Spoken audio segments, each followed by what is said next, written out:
To talk more about Reading Month is Shannon Wilson, Vice President of Population Health and Health Equity at Priority Health. Thank you for being here with us. Thank you for having me. Yes, I remember as a little girl, my mom reading to me. It was a special moment. Our book was I Love You, Good Night. What are the benefits, of reading to and with your children? Oh, there are so many benefits of reading with your children, whether it be mental or just that joy that comes with reading, the the reducing factors of reading, and then also that mental stimulation, right? There are just so many wonderful attributes that come along with reading, and what better month to celebrate it than March? One of the things that you worry about as a parent is trying to instill that excitement, that enjoyment of reading into a child. And I find it difficult now, more so, because everybody has video games.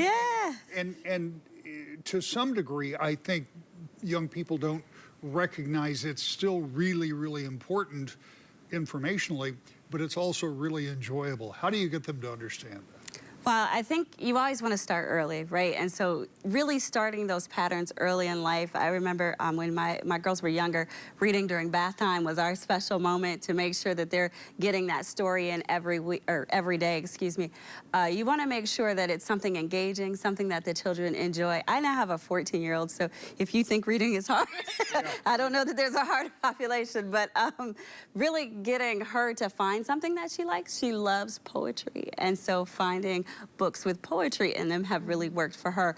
I think also finding that connection with your child, and so whether it's my 8-year-old or my 14-year-old, making sure that we have quality time together to read, that they're getting time with the whole family to read. And then one of the tricks that I have learned is really audiobooks.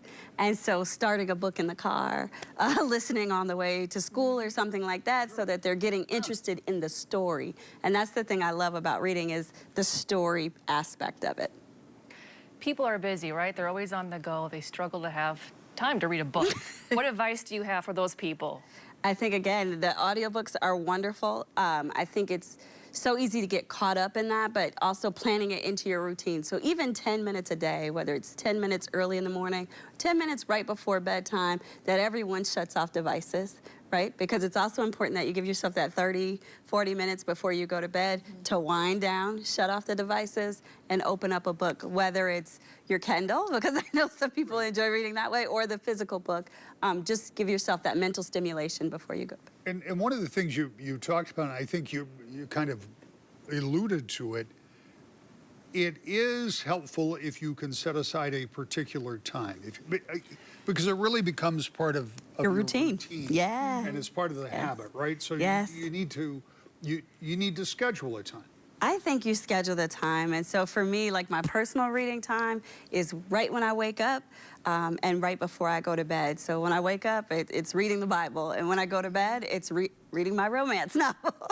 Both sides of the spectrum, right? But making sure that you have that personal time, and then encouraging your children as they're setting their routines to do the same. Yeah, that's true. I looked forward to when I was a little girl. Okay, mom's coming in. Right before bed. Yep. We're going to read that. We're going to read the book.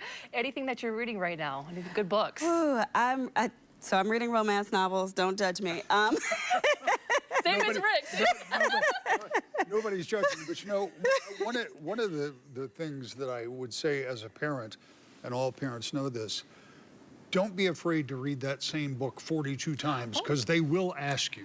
My favorite book, I'll Love You Forever, and we read it every single day for at least a year. Yeah. So too. I love you, good night. I can recite Good Night Moon, right? Yeah. So there's always these great ones, and I think your local library is a great place to go and find not only your love for reading, but some really great books. The other thing I love about the library is that they have the audiobooks too. And so your libraries are really great resources. Special plug for them over the summer. They have summer reading programs, which makes it easier for parents because they already include the nuggets to get them to read. Absolutely. Shannon with Priority Health, thank you so much for being here with us. Thank you.